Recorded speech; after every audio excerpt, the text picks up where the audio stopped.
오늘은 우리 교회 설립 감사주일 9주년이 되는 날입니다. 다시 한번 지난 9년을 돌아보면서 하나님의 은혜에 감사드리고 또 앞으로 하나님께 주시는 꿈과 비전을 향하여 달려갈 수 있는 저와 여러분이 되기를 소망합니다. 그래서 정말로 우리 교회에 맡기신 사명이 무엇인지를 다시 한번 저희들이 돌아보며 또 재무장하기 위하여 오늘 말씀을 같이 나누기를 원하는데 제목을 같이 한번 읽어보겠습니다. 제목을 읽어보겠습니다. 시작. 사명자의 길. 네. 저와 여러분은 하나님께서 하나님의 사명을 맡겨준 사명자임을 믿으시기 바랍니다. 우리 교회 또한 그 사명의 길을 가고 있는 사명자입니다. 그러므로 그 사명자의 길을 온전히 가기 위해서 우리가 어떻게 해야 되는가? 오늘 말씀을 통하여 생각해 보기를 원합니다. 자, 오늘 보면 내용은 배경이 이렇죠. 바울이 3차 전도 여행이 끝나고 선교 여행이 끝나고 이제 예루살렘으로 복귀하게 됩니다. 이 복귀는요, 자기가 의도했기 때문에 자기의 어떤 계획에 따라서 복귀하는 것이 아닌 것 같아요. 16절, 22절 말씀에 보면 바울이 아시아에서 지체하지 않기 위하여 에베소를 지나 배 타고 가기로 작정하였으니 이제 배 타고 이렇게 가기로 작정했다는 거죠. 근데 에베소를 지나지 않고 그냥 가기로 했다는 겁니다. 이는 될 수 있는 대로 오순절 안에 예루살렘에 이르려고 급히 감이라. 그러니까 중간 경유지를 통과해버리고 급하게 간다는 거예요. 왜? 오순절 전에 예루살렘으로 가기 위해서 저번에 이야기했지만 빌립보에서 머물고 있을 때가 언제냐? 바로 무교절이었거든요. 그 무교절로부터 오순절이니까 며칠이냐? 50일이에요, 50일. 그래서 50일 안에 지금 예루살렘으로 가려고 하는 겁니다. 22절. 보라, 이제 나는 성령에 매여 예루살렘으로 가는데 거기서 무슨 일을 당할는지 알지 못한다. 무엇에 매여? 성령에 매여. 그러니까 이렇게 급하게 예루살렘으로 돌아가는 것은 자기의 의지가 아니라 누구의 뜻이다? 성령 하나님의 뜻이다. 그래서 성령 하나님의 붙들림에 의해서 크게 그렇게 예루살렘으로 간다라고 밝히고 있습니다. 자, 지도를 보겠습니다. 지도를 보면요. 3차 전도 여행에 대한 지도인데 2차 전도 여행과 3차 전도 여행은요. 갈릴리 지역 해안 쪽으로 육지로 해가지고 올라가서 그리고 그리스 지역까지 복음을 전하고 또 반대로 또 그리스 지역에서 돌아서 이렇게 옵니다. 근데 2차 전도 여행은 그대로 돌아왔지만 3차 전도 여행 때는 금방 이야기했던 대로 빌립보에서 드로아를 거쳐서 드로아에서 이제 배 타고 이제 바로 예루살렘으로 돌아오려고 합니다. 이게 이제 전체적인 3차 전도 여행의 경로입니다. 자, 그런데요, 분명히 배 타고 급하게 바울이 예루살렘으로 돌아오려고 하는데 의도적으로 바울이 예루살렘으로 돌아오면서 제자들과 잠시 헤어지는 때가 있습니다. 13절 말씀에 보니까 우리는 앞서 배를 타고 아소에서 바울을 태우려고 그리로 가니 이는 바울이 걸어서 가고자 하여 그렇게 정하여 준 것이라. 바울이 악소에서 우리를 만나니 우리가 배 태우고 미둘레네로 가서라고 되어 있습니다. 자, 이게 무슨 말이냐면 드로이라는 곳에서 배 타고 이렇게 예루살렘으로 돌아가야 되는데 바울은 나이는 지금 배 안 타겠다. 그리고 바로 옆 동네 아소까지는 내가 걸어가겠다. 바울과 함께하는 일행들에게는 너희들에게는 배 타고 가라. 그리고 우리가 아소에서 만나자라고 이야기해요. 짧은 거리입니다. 한 40km, 50km 정도 되는 거리죠. 우리로 이야기하면 뭐 양산이나 아니면 김해 정도 되는 거리쯤 될 것 같아요. 이 짧은 거리를 바울이요 이렇게 걸어가겠다는 겁니다. 왜 그랬을까? 제가 새벽에도 계속해서 이야기했지만은 바울은요 이미 알고 있었습니다. 자기가 가는 이 길이 이 예루살렘으로 가는 것이 결코 순탄한 길이 아닌 것을 알았어요. 더군다나 그 길은 자기에게는 압박과 확대를 당할 길인 것을 알고 있었습니다. 그래서 오늘 본문에도 거기에 대해서 언급하고 있죠. 자, 23절 오늘 본문에 보면 23절을 제가 읽어볼게요. 오직 성령이 각 성에서 내게 증언하여 결박과 환란이 나를 하시나. 성을 고을을 다닐 때마다 거기에 하렘의 사람들이 바울을 향하여 이야기합니다. 선생님, 예루살렘으로 가면 안 됩니다. 예루살렘으로 가면 안 됩니다. 예루살렘을 가면은 환란과 결박이 선생님을 기다리고 있습니다. 결박이 뭡니까? 결박은 잡히는 걸 이야기하는 거예요. 수갑 채우는 걸 이야기합니다. 그리고 수많은 고문과 고초와 환란을 당하게 될 것이다 라고 이야기하는 거죠. 그래서 가면 안 된다는 거예요. 결국은 사도 바울은 예루살렘으로 가는 것이 마지막 길인 것을 알았어요. 그 말은 더 이상 1차 전도, 2차 전도, 3차 전도 여행을 통하여서 어떤 그 갈라디아 지역을 살아생전에 두 번 다시 볼 수 있다 없다? 없다는 걸 알았습니다. 그렇기 때문에 짧은 기간이지만 배를 타고 다른 일행들은 압수까지 가라. 나는 믿음이 있기 때문에 내가 이곳에 청춘을 바쳤는데 내가 땀을 흘렸는데 더 이상 이곳을 내가 밟지 못하겠구나, 보지 못하겠구나라는 그런 미련이 있는 마음으로 정말로 마지막 발걸음 한 발걸음 한 발걸음을 압수까지 간 거예요. 그리고 그 압수에서 다른 일행들을 다 만나서 배 타고 이제 갑니다. 배 타고 가면서 이제 중간 경유지가 있었는데 그곳이 밀레도라는 곳입니다. 밀레도. 오늘 본문 17절에 나오죠. 17절에 바울이 밀레도에서 사람을 에베소에 보내요. 에베소에 보내어서 교회 장로들을 청하여 자기가 있는 이 밀레도에 오라고 이야기합니다. 잠깐 머무르는 그 시간에 바로 옆 동네에 있는 에베소 장로들을 불러요. 바울은요, 이 에베소 장로들에게 애착이 있었습니다. 어떤 애착이 있었냐? 첫 번째는 2차 전도 여행을 하면서 에베소에 잠깐 격려하거든요. 그때에 그 사람들과 교제를 하는 데에 이 에베소 사람들이요, 바울에게 선생님의 복음을 좀 더 머물면서 우리에게 전해 주었으면 좋겠습니다 라고 합니다. 그러나 그는 예루살렘으로 돌아가야 될 일정이 있었기 때문에 안 된다, 나는 가야 된다. 하지만 하나님의 뜻이 있으면 우리 다시 만날 수 있을 거다 라고 약속을 하고 예루살렘에 돌아가요. 2차 전도 여행 때. 그리고 2차 전도 여행 때 선교복음을 끝나고 난 다음에 3차 전도 여행을 바로 이어서 갑니다. 바로 이어서 가면서 아까 지도에도 봤지만은 2차 전도 여행 경로를 그대로 가다가 에베소 지역을 들려요. 그리고 무려 에베소 지역에서 몇 년간 머무르냐? 몇 년간 머물렀을까요? 3년 동안 머물고 있습니다. 한 지역에서 3년 동안 머무르며 그 교회에서 말씀을 가르치고 양육한 것은 어느 교회도 없어요. 그만큼 사도 바울의 애착을 두고 말씀으로 양육했던 교회가 에베소 교회입니다. 그런데 이제 에베소 교회를 두 번 다시 볼 수 있다 못 본다? 못 본다는 거예요.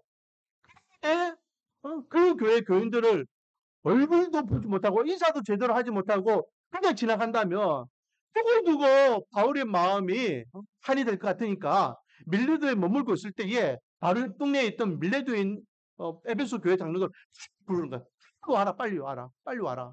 내가 너희들을 보고 싶다. 그렇게 해서 하게 장로들을 불러요. 그리고 그 장로들에게 마지막으로 남기는 말이잖아요. 그래서 마지막으로 남기는 말이기 때문에 제가 뭐라 이야기했죠? 유언이다 했습니다. 유언. 유언과 같은 심령으로 사도 바울이 마지막 남길 말을 전해줍니다. 자, 거기에 대한 말씀이 오늘 17절부터 읽었던 내용인데요. 자, 사도 바울은요, 이 장로들을 만나서 이것이 마지막인 줄 알고요, 이렇게 이야기를 대면할 때에 25절 보라 내가 여러분 중에 왕래하며 하나님의 나라를 전파하였으나 이제는 여러분이 다 내 얼굴을 다시 보지 못할 줄 아노라.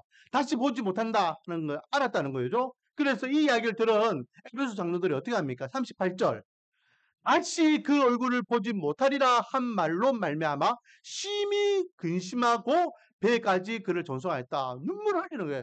눈물을 전송합니다. 우리 바울 선생님을 다시는 사는 생일을 보지 못하면 어떡하노 하며 눈물로서 존송하더라라는 내용이 38절에 있죠. 자, 이들에게 남기는 마지막 유언은 어떤 내용이었을까? 오늘 사도 바울이 에베소 성도들에게 남기는 이 마지막 유언을 통해서 하나님께서 우리에게 주시는 교훈을 생각해 보기를 원합니다. 첫 번째 말씀은요, 죽음을 아끼지 않는 사명자. 죽음을 아끼지 않는. 자, 18절부터 보면요, 사도 바울이 18절부터 21절까지 뭐라 이야기합니까? 내가 에베소 교회 당신들과 함께 있을 때에 정말로 힘을 다하여 힘을 다하여 말씀을 전하고 복음을 전했다. 이것은 당신들도 알고 있고 하나님도 알고 계시지 않느냐라는 내용이죠. 그리고 두 번째, 이렇게 복음을 전하고 이제 예루살렘으로 돌아가는데 예루살렘으로 돌아가는 그 길은 어떤 길이다? 결박과 핍박이 있는 길이다라는 겁니다. 나중에 이제 예루살렘으로 가기 위해서 이스라엘 땅에 이제 정박하게 됩니다. 이제 당도하에서 머물게 되는 곳이 가이사라라는 곳입니다. 가이사라의 빌립, 7지사 중에 한 명이었던 빌립 지사를 만나기 위해서 가는 데에 그곳에서 아가보라는 예언자를 만나게 됩니다. 제가 몇 번 이야기했죠. 이 아가보는요, 엄청나게 능력 있는 예언자예요. 이미 그 전에도 한번 그가 예언을 하여서 사도 바울을 알고 있습니다. 이 아가보 선생님의 이 예언은 보통 예언이 아니라는 것을 알고 있어요. 근데 이 아가보가 뭐렇게 이야기합니까? 아가보가 많은 사람들 앞에서 이야기합니다. 앞으로 이 바울은 예루살렘 가면은 손발이 결박되어서 이방인의 손에 끌려가게 될 것이다. 뭘 이야기하죠? 결국 이방인의 손에 끌려간다는 것은 로마 황제까지 끌려가게 된다라는 것을 이야기하는 거예요.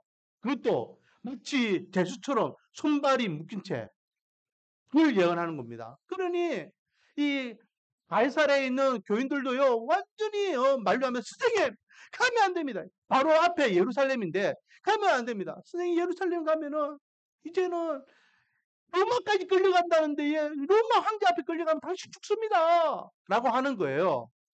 자, 바울은 예루살렘으로 가는 이 길이 죽음의 길이었고 핍박의 길이었고 환란의 길이었다는 것을 알고 있었다 했어요. 그런 그가 예루살렘으로 가는 데에 오늘 본문에 선생님 진짜 그 길을 가셔야 되겠습니까? 라고 에베소 교인들과 이야기하면서 어떤 말을 합니까? 오늘 본문에서 가장 핵심적인 말씀이에요. 오늘 저와 여러분이 이 말씀을 반드시 붙잡아야 될 줄 믿습니다. 사명자의 길이 이 길이에요. 사명자의 길이. 자, 24절 같이 한 목소리로 읽도록 하겠습니다. 시작. 내가 달려갈 길과 주 예수께 받은 사명 곧 하나님의 은혜의 복음을 전하는 일을 마치려 하면은 나의 생명조차 조금도 귀한 것으로 여기지 아니하노라. 아멘. 여러분, 진정한 사명자의 길은요, 어떤 길입니까? 생명조차 아끼지 않는 길이에요. 생명조차. 나도 안다. 나도 지금 가는 이 예루살렘의 길이 마지막 길이고, 핍박의 길이고, 환난의 길이고, 또 죽을 수도 있는 길인 거 안다.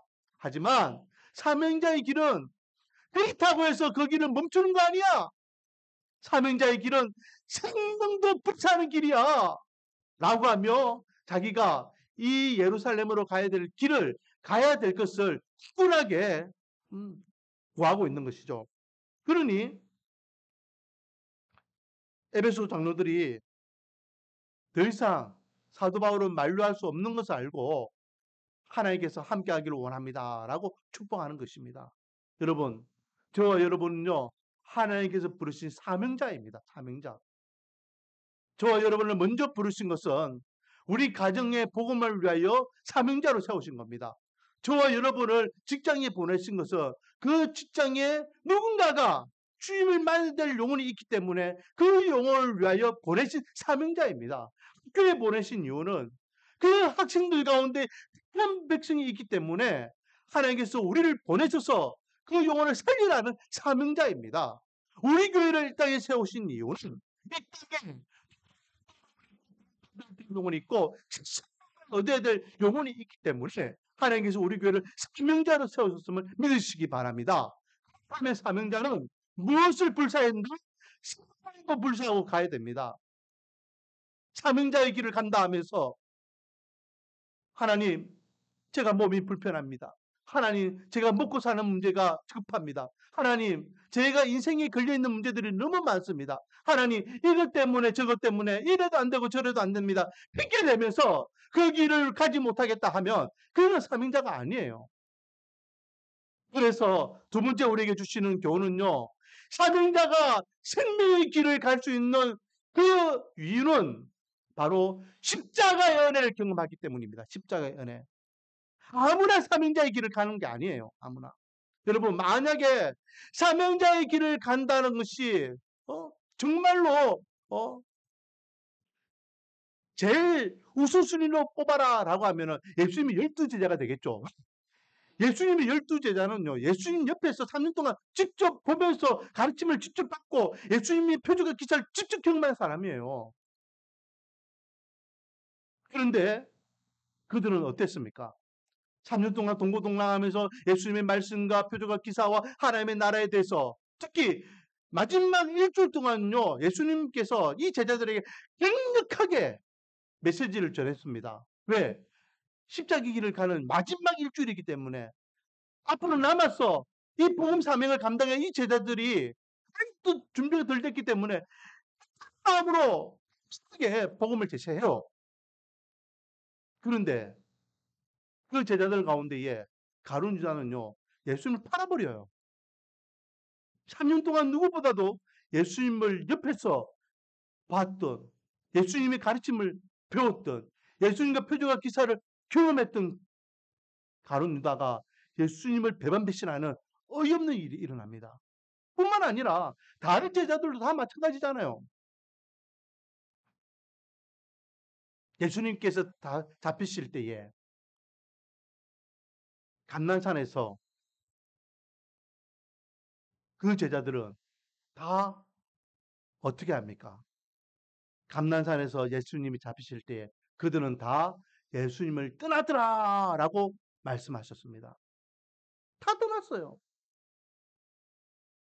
예수님이 사랑하는 제자 요한은요.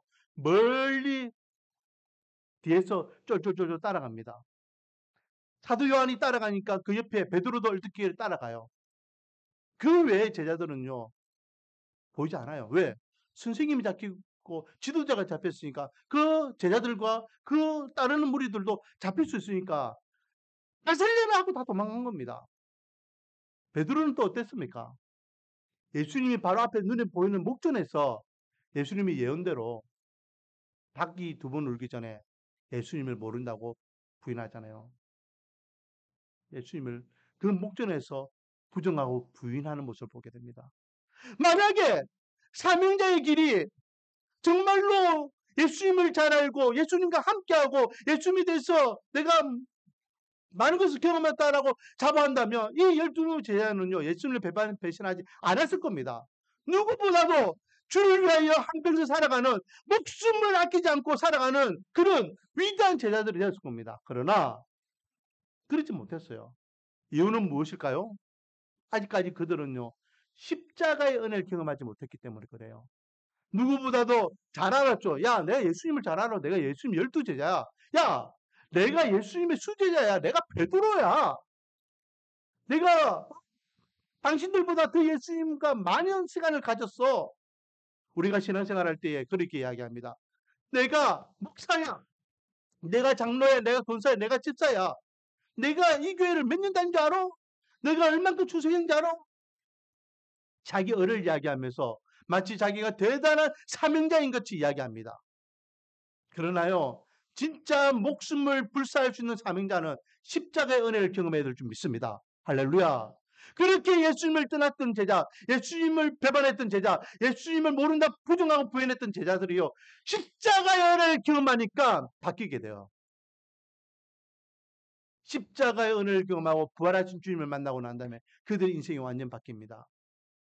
그리고 오순절 성령의 은혜를 경험한 그들은요.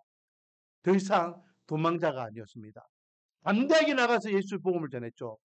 그리고 그 12명의 제자, 가룟 유다를 대신한 마띠아까지 합쳐서 12명의 제자, 그들은요, 다, 아, 사도 요한은 순교를 안 했군요. 사도 요한은 순교를 당할 수가 없었습니다. 왜? 사도 요한은요, 로마 총독들이 사도 요한을 죽이려고 사약도 주고 풀무불에도 던지고 했지만은 죽일 수가 없었습니다.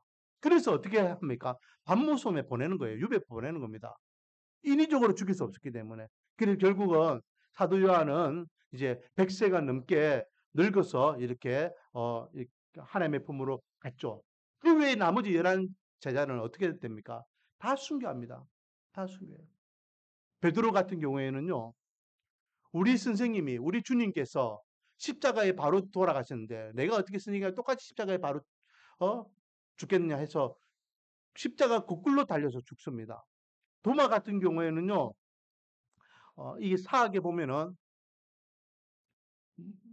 아시아권 이제 인도나 이런 쪽으로 이제 복음을 전했다는데 그곳에서 이제 복음을 전하다가 죽게 되고 또 어떤 제자들은요 복음을 전하다가 온 가죽이 다 벗겨지면서 그렇게 비참하게 죽는 제자도 있었다라는 그런 이야기가 있습니다. 예수님의 십자가의 은혜를 경험하지 못할 때의 제자들은 예수님 목전에서 다 도망갔지만은 십자가의 은혜를 경험한 제자들은 주를 위하여 살고 주를 위하여 죽는 인생이 되었습니다. 바울도 별반 다르지 않아요. 예수님을 인격적으로 만난 바울은요. 그 인생이 180도 달라졌잖아요. 평생 주를 위하여 살다가 이제는 내가 가는 이 길이 죽음의 길이다라는 걸 알았지만은 이 길을 결코 마다하지 않는 것을 보게 됩니다. 여러분, 신앙생활은요. 십자가의 은혜입니다. 할렐루야. 십자가의 은혜 없이 신앙생활 하는 것은 다 가짜예요. 십자가의 은혜 없이 직분을 받는 것도 가짜이고 십자가의 은혜 없이 봉사하는 것도 가짜이고 십자가의 은혜 없이 예배드리는 것도 가짜이고 십자가의 은혜 없이 신앙생활을 길게 하는 것도 다 가짜예요. 십자가의 은혜가 있어야 됩니다. 십자가의 은혜가 있어야만 사명자의 길을 온전히 갈 수 있음을 믿으시기 바랍니다. 저와 여러분은 오늘 설립감사주의를 맞이해서 이제 성찬식을 할 겁니다. 이 성찬식의 의미는 뭐죠? 바로 십자가의 은혜를 기념하고 기억하는 것입니다. 십자가의 은혜가 무엇입니까? 예수님께서 내가 죽어야 될 이 죄인을 대신 죽으심의 은혜입니다. 예수님께서 떡을 떼서 제자들에게 말씀하신 게 뭡니까? 이 떡은 너희들을 위하여 대신 죽는 내 몸이다 라고 말씀하셨어요. 십자가를 바라볼 때마다 저 십자가에 내가 달려야 되는데 주님께서 달려셨구나 고백하는 거예요. 그 십자가는요. 내 죄값을 대신 치르신 은혜의 십자가입니다. 할렐루야. 우리는요. 하나님 앞에 서면은 다 죄인이에요. 어떤 사람은 이야기합니다. 나는 법 없이도 살 수 있는 사람인데 왜 내가 죄인입니까? 라고 이야기하죠. 정말로 그렇습니까? 예수님께서 이야기하셨죠. 죄 없는 자가 먼저 돌로 치라라고 하며 가늠하다가 잡힌 여인을 향하여서 이 바리새인들을 율법으로 정죄하려고 할 때에 주님께서 죄 없는 자가 먼저 돌로 치라. 마치 자기가 의인인 것 같이 주여 이 여자를 돌로 쳐 죽여야 됩니다. 율법으로 행하소서라고 할 때에 예수님의 말씀을 들은 그 무리들은 어른부터 젊은이까지 다 그 자리를 떱니다. 그 말은 뭐예요? 또 예외 없이 다 자기가 죄를 지은 죄인인 것을 인정하는 것입니다. 이 자리에 앉아있는 저와 여러분도 다 하나님 앞에 죄인입니다. 크고 작은 죄를 지었고 알게 모르게 죄를 지었습니다. 저와 여러분은 하나님을 하나님이라고 고백할 수 없고 하나님의 은혜를 마음껏 고백할 수 없는 자입니다. 하지만 그런 나를 위하여 대신 이 죽을 죄를 위하여 예수님께서 십자가에서 죽으신 거예요. 그것이 십자가의 은혜를 믿으시기 바랍니다. 또한 잔을 들어서 축복하시며 제자들에게 말씀하십니다. 이 잔은 우리를 살리기 위한 언약의 피라고 이야기하셨습니다. 예수 그리스도께서 십자가에서 피를 흘리시며 죽으신 이유는 바로 하나님의 약속을 이루기 위해서요. 하나님의 약속. 하나님께서는 그래서 예수 그리스도의 그 보혈의 피, 예수님의 십자가에 달리신 그 손의 못자국을 통하여서 우리를 예수님께서 하나님, 제가 하명을 위하여 대신 십자가에 피 흘리셨습니다. 보세요라고 할 때에 하나님께서는 더 이상 우리를 죄인이라 인정하지 않고 의인이라稱하여 주시며 천국의 소망을 허락해 주시는 겁니다. 약속이에요, 약속. 그 약속에 근거하여 하나님은 저와 여러분을 하나님의 자녀 삼으셨음을 믿으시기 바랍니다. 이것이 십자가의 은혜예요. 우리가 성찬을 맞이할 때에 이 죄인, 죽을 죄인을 대신해 주님께서 죄값 치르셨구나. 그리고 하나님께서는 약속에 근거하여 나를 하나님의 자녀 삼으셨구나. 그 은혜를 기억하며 하나님 앞에 감사하기를 원하고, 그 십자가의 은혜를 믿음으로 고백하는 하나님의 백성들이, 또 우리 말씀과 은혜교회가 이 마지막 때에 사명자로서 죽음도 불사하고 그 사명자의 길을 달려가요 하나님의 영광을 더럽히기를 주님의 이름으로 축원드립니다. 기도하겠습니다. 아버지 하나님, 사명자의 길은 십자가의 은혜를 경험해야 됩니다. 우리 말씀과 은혜교회가 사명자의 길을 가기 위해서는 십자가의 은혜가 있어야 되겠습니다. 우리 교회 성도들이 사명자의 길을 가기 위해서는 십자가의 은혜가 있어야 되겠습니다. 다시 한번 오늘 성찬을 통하여 십자가의 은혜를 경험하기를 원하고, 우리 말씀과 은혜교회가 예수 그리스도의 핏값으로 세우신 교회로서 그 사명을 온전히 감당하여 하나님 앞에 섰을 때에 잘했다 인정받고 칭찬받는 교회 되게 은혜와 복을 다하여 주시옵소서. 예수님의 이름으로 기도드립니다.